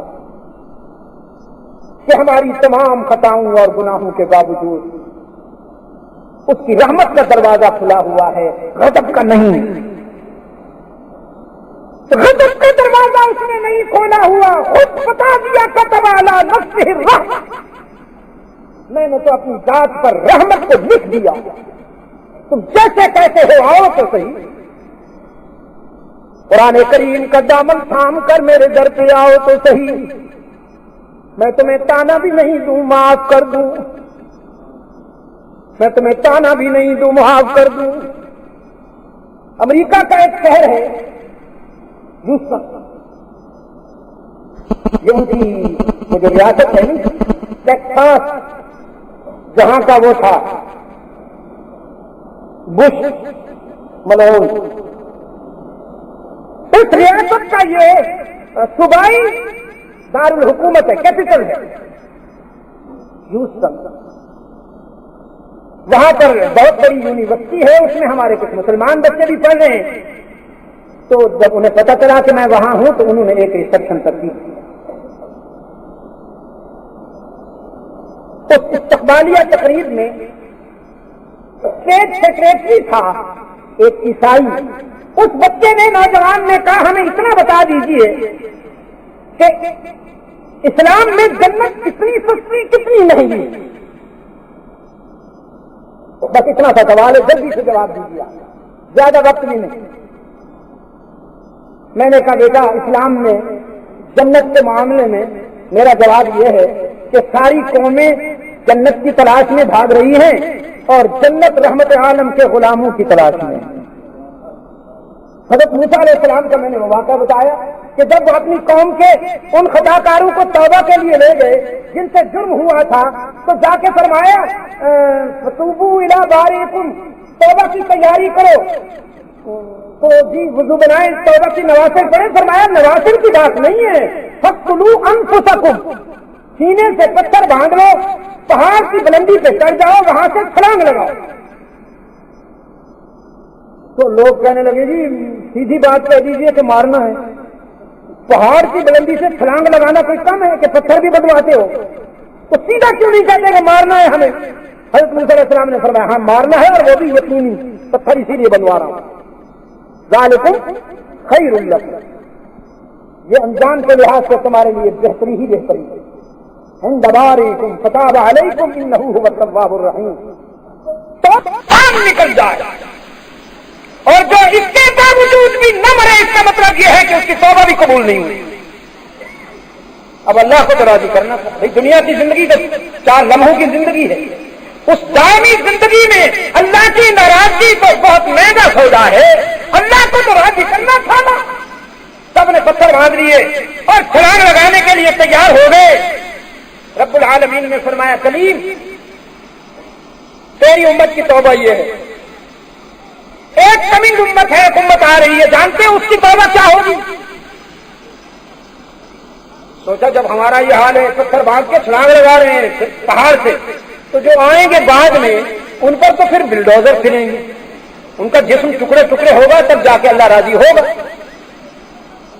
فرمایا نہیں، میرے کلیم ایک امت آ رہی ہے، ان کی توبہ یہ ہوگی کہ ساری زندگی کے گناہ، ساری زندگی کی خطائیں جمع کر کے رات کی تنہائی میں میرے در پہ آئیں گے، رونے کی کوشش کریں گے، کچھ تو ایسے خراٹ ہوں گے کہ انہیں رونا بھی نہیں آئے گا، آنسو بھی نہیں آئے گا، بس زبان سے کہیں گے یا اللہ ہم بہت گناہگار ہیں، بہت غلطیاں ہو گئی، ہم سے معاف کر دے، تو میں معاف کر دوں گا، اتنی سی بات پر معاف کر دوں گا۔ اور کہ یا اللہ تو پھر وہ بھی میری امت ہے، وہ بھی مجھے ملیں گے؟ پر میں نہیں کریم، وہ تیری امت نہیں، وہ میرے محبوب محمد عربی کی امت کے گناہگار ہیں، کہ سب میری رحمت کی تلاش میں ہیں، سب قومیں جنت کی تلاش میں ہیں، اور جنت رحمت عالم صلی اللہ علیہ وسلم کے غلاموں کی تلاش میں۔ میں کہا کرتا ہوں یہاں تو معاملہ یہ ہے کہ بہانہ ڈھونڈا جا رہا ہے، بہانہ۔ وہ فارسی میں کہا نا کسی نے کہ رحمت حق بہانہ نہیں جویت، بہا نہیں جویت۔ وہ لمبے چوڑے سجدے، لمبے چوڑی قیام، لمبے چوڑے رکوع نہیں، وہ تو اخلاص کو ڈھونڈ رہی ہے، اس کی رحمت کے تھوڑا سا بہانہ۔ حدیث میں ایک شخص کے متعلق آیا کہ میزان میں جب اس کے اعمال تلیں گے تو ایک نیکی کی کمی ہو جائے گی، ایک نیکی کم پڑ جائے گی۔ اب تعالیٰ فرمائیں گے میاں ایک نیکی کم ہے تمہاری جنت میں جانے کے لیے، اگر یہاں تیری برادری ہے، تیرے بھائی ہیں، تیرے والدین ہیں، اگر کہیں سے یہ ایک نیکی مل جائے تو لے آؤ، ہم تمہیں جنت دیں گے۔ وہ کہے گا یا اللہ تیرا بڑا کرم، تیری بڑی مہربانی، تو نے مجھے اتنی تو سہولت دے دی نا، ایک ہی تو نیکی ابھی لاتا ہوں، ابھی میرے بھائی موجود ہیں، میرے والدین، میری برادری، ابھی لاتا ہوں ایک نیکی، جائے گا اپنے بھائیوں کے پاس، برادری کے پاس، دوستوں کے پاس، کمپنی کے پاس، اور وہاں عالم یہ ہوگا کہ کل نفس بما کسبت رہینا، کل نفس بما کسبت رہینا، لا تزر وازرۃ وزر اخرى کا عالم ہوگا۔ کوئی بھی نیکی کہاں دے، والدین بھی انکار کر دیں گے، ماں بھی کہے گی بیٹا نیکی نہ مانگنا۔ آج مجھے اپنی فکر ہے کہ پتہ نہیں میرا کیا بنے گا، گھبرا کے واپس آئے گا، گھبرا کے واپس آئے گا، طبیعت پہ گرانی ہوگی، چہرہ اترا ہوا تو اللہ کا ایک بندہ دیکھ کے پوچھے گا بھائی کیا بات ہے، بہت گھبرائے ہوئے ہو، کہے گا یار ایک نیکی کم ہو گئی ہے، کوئی بھی نہیں دیتا، ماں نے بھی انکار کر دیا، ایک نیکی مل جائے تو جنت چلا جاؤں، وہ کہے گا ایک نیکی سے جنت چلے جاؤ گے، اس نے کہا صرف ایک نیکی سے جنت جا سکتا ہوں، کہا چلو پھر ایک میں دیتا ہوں، اگر ایک نیکی سے تجھے جنت ملتی ہے تو لے جا، ایک نیکی میں دیتا ہوں۔ اب خوش خوش اللہ کے حضور عرض کرے گا یا اللہ ایک نیکی مل گئی ہے، میرٹ پہ ہوں، جنت بھیج دے، تیرے اس بندے نے دے دی۔ تو حق تعالیٰ اپنے اس بندے سے فرمائیں گے آج تو بھائی بھی کام نہیں آ رہے، والدین بھی کام نہیں آ رہے، تو نے یہ نیکی کیسے دے دی؟ وہ کہے گا یا اللہ میرے پاس تھی ہی یہی ہے، میں نے کوئی ڈھیر لگا رکھا، میرے پاس کوئی نیکیوں کا ذخیرہ تھا، تھی ہی یہی ہے، میں نے کہا میرے کس کام آئے گی ایک نیکی، تو تیرے اس بندے کو میں نے دے دی کہ چلو یہ تو جنت میں جائے۔ حدیث کے الفاظ ہیں، حق تعالیٰ فرمائیں گے اتريد ان تكون اجود مني، اتريد ان تكون اجود مني، اچھا تو تو نے یہ خیال کر لیا ہے کہ تو مجھ سے بھی بڑا سخی ہے، جنتیں بانٹتا پھرتا ہے، جاؤ تم دونوں جنت میں جاؤ۔ وہ اس لیے جائے کہ ایک نیکی کم تھی اسے مل گئی، اور تو اس لیے جا کہ میں تیرے جیسوں کو بھی معاف کر سکتا ہوں، اور تیرے جیسوں کے لیے تو میرے محبوب نے رو رو کے دعائیں مانگی تھی۔ ان ھذا القرآن یہدی للتی ہی اقوم، قرآن ہی کی وابستگی سے بات بنے گی بھائی، اللہ ہمیں قرآن سے وابستہ کر دے۔ میں آپ کو مبارکباد دیتا ہوں، کیا نام ہے اس واڑا حملہ، اتنا اوکھا نام رکھا ہو، اچھا سا نام رکھ لو، پہلے بھی میں نے کہا تھا کوئی اچھا سا نام رکھ لو، میں نہیں رکھتا ہوں، آپ خود رکھ لیں،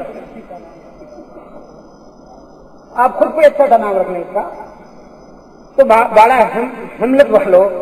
میں جب پچھلی مرتبہ حاضر ہوا تھا تو میں نے کہا تھا یہاں قال اللہ اور قال رسول کی شمع جلاؤ، جس کی روشنی سے تمہاری آنے والی نسلیں بھی آباد ہو جائیں، ان کے دل و نگاہ منور ہو جائیں۔ میرے عزیز یہ جو صوفی اقبال صاحب ہیں، انہوں نے پھر کئی سالوں کے بعد رابطہ قائم کیا، اور میری مصروفیات، میری اب چونکہ وہ بڑے فرصت کے لمحات تھے جب میں پہلے یہاں آ جاتا تھا، اب پوری دنیا میں جانا پڑتا ہے، سائنس اور ٹیکنالوجی نے فاصلے سمیٹ دیے، پوری دنیا ایک محلہ بن گئی جی۔ پہلے جیسے ہم راولپنڈی سے کراچی جایا کرتے تھے، اب یہاں سے لندن چلے جاتے ہیں، ٹوکیو چلے جاتے ہیں، امسٹرڈم اور نیو یارک چلے جاتے ہیں، تو محلہ بن گئی پوری دنیا۔ بہرحال یہ سن کر مجھے خوشی ہوئی جب انہوں نے بتایا کہ تعلیم القرآن کا یہاں پر آپ نے اجرا کر دیا ہے، اور آج جن بچوں نے یہاں پر قرآن کریم کی ابھی ابھی تلاوت کی ہے، یہ آپ کے اس آغاز کا ایک چھوٹا سا ثمر ہے، اس دارالعلوم کا چھوٹا سا ثمر ہے۔ آپ سب کو خوشی ہوئی ہے اس آغاز سے، تعلیم قرآن کے اجرا سے آپ کو خوشی ہوئی؟ عمل سے ثابت کر، خدا کی قسم اگر میرا بس چلے تو میں مسلمان کے ہر گھر کو مکتب اور مدرسہ بنا لوں، اس لیے کہ اس وقت یلغار ہے، یہاں پر یلغار ہے عیسائیت کی۔ عالمی وہ جو ورلڈ بینک ہے وہ بھی قرضے دیتا ہے، تو اس شرط میں دیتا ہے کہ عیسائی مشنریز کو کام کرنے دو۔ آپ نے ابھی پچھلے دنوں خبر پڑی ہوگی کہ کنسورشیم کی طرف سے جو ہمیں امداد ملی ہے، ایڈ ملی ہے، اس کی طرف سے بھی یہ شرط تھی کہ این جی اوز کو فریڈم دیں۔ نان گورنمنٹ آرگنائزیشن جو ہیں، یہ جو عیسائی مشنریز ہیں جو ہمارے مسلمان بھائیوں کو کسی کو روٹی کھلا کے ایمان لے لیتی ہیں، کسی کو 2-4 گولیاں اور علاج کے بہانے ان کا ایمان لوٹ لیتے ہیں، کسی کو کپڑے وغیرہ دے کر ایمان لوٹ لیتے ہیں۔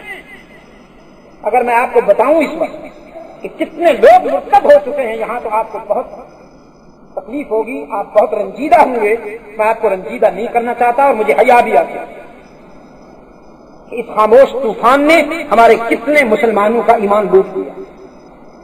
اس سے بچاؤ کا صرف ایک ہی راستہ ہے کہ اپنے بچوں کو قرآن پڑھاؤ، اپنے بچوں کو قرآن پڑھاؤ، ان کا ایمان بھی بچ جائے گا، ان کا اخلاق بھی بچ جائے گا۔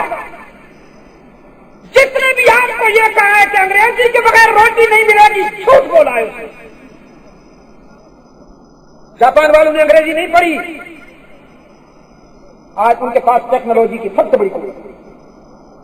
جرمن میں انگریزی نہیں بولی جاتی، روس میں انگریزی نہیں بولی جاتی، چائنا میں انگریزی نہیں بولی جاتی، فرانس میں جب امیگریشن کاؤنٹر پہ کھڑا ہوتا ہوں، جب میری کوئی کنیکٹنگ فلائٹ ہوتی ہے، ایک جہاز سے اترا ہوں، اگلے جہاز پر جانے کے لیے جب میں ان سے بورڈنگ کارڈ لیتا ہوں یا کوئی مجھے وہاں پر امیگریشن کے حوالے سے ان سے بات کرنا ہوتی ہے، تو وہ انگریزی میں میرے کسی سوال کا جواب نہیں دیتے، فرینچ ہی بولتے ہیں۔ ان کو اپنی ثقافت، اپنی زبان، اپنے تمدن پر اتنا اعتماد ہے، اور ہمارا یہ حال ہے کہ ہم انگریز بننے کی کوشش کر رہے ہیں۔ نتیجہ یہ نکلا کہ نہ ہم مشرقی رہے نہ ہم انگریز بن جی۔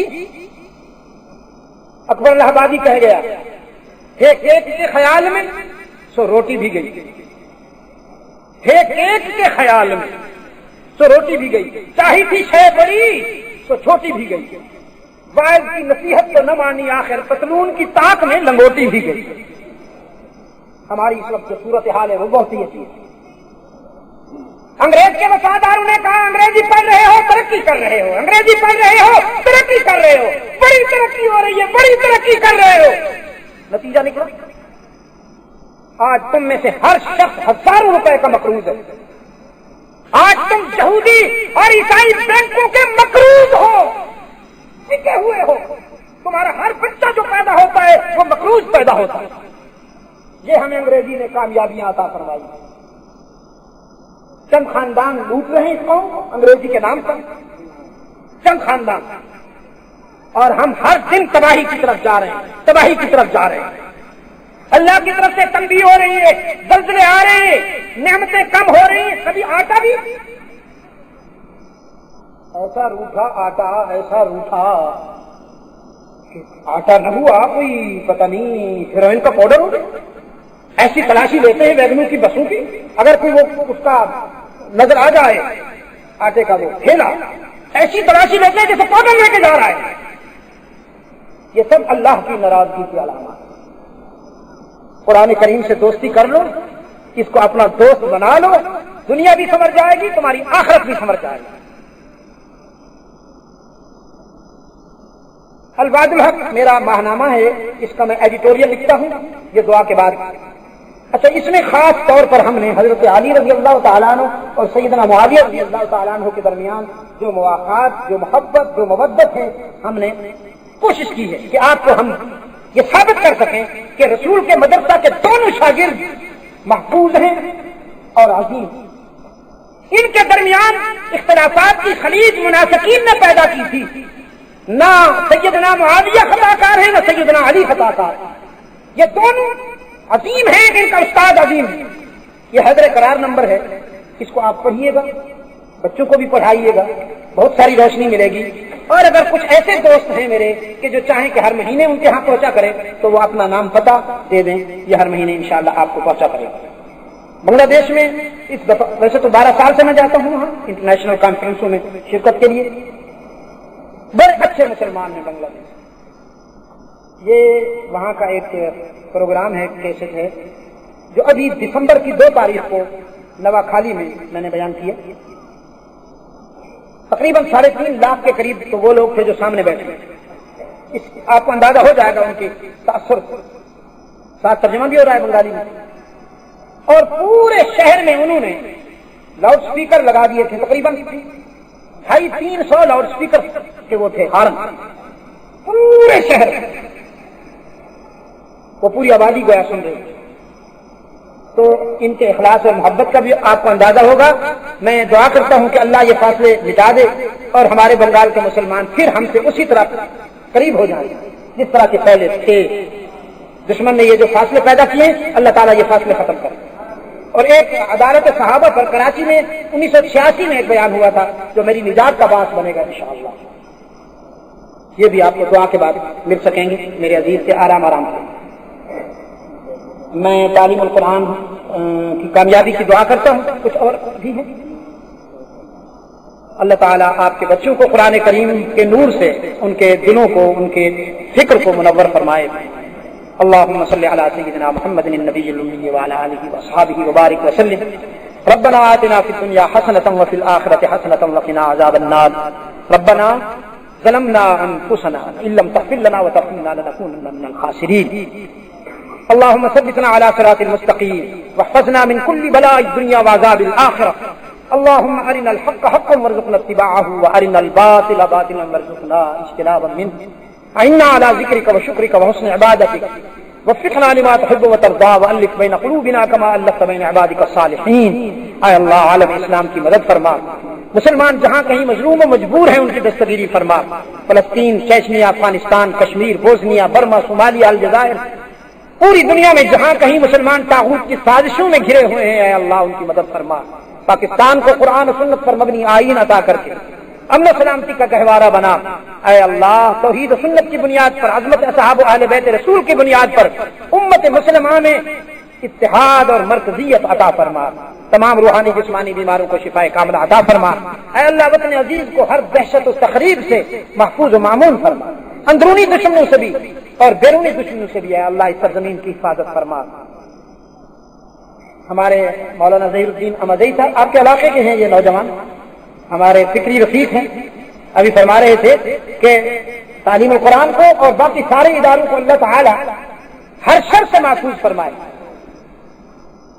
کچھ لوگ جن کے اندر انگریز گھسا ہوا ہے پھر آج کہہ رہے ہیں کہ یہ دینی مدارس جو ہیں یہ غیر ضروری ہیں، ان سے فساد پیدا ہوتا ہے، ان کو ختم ہونا چاہیے.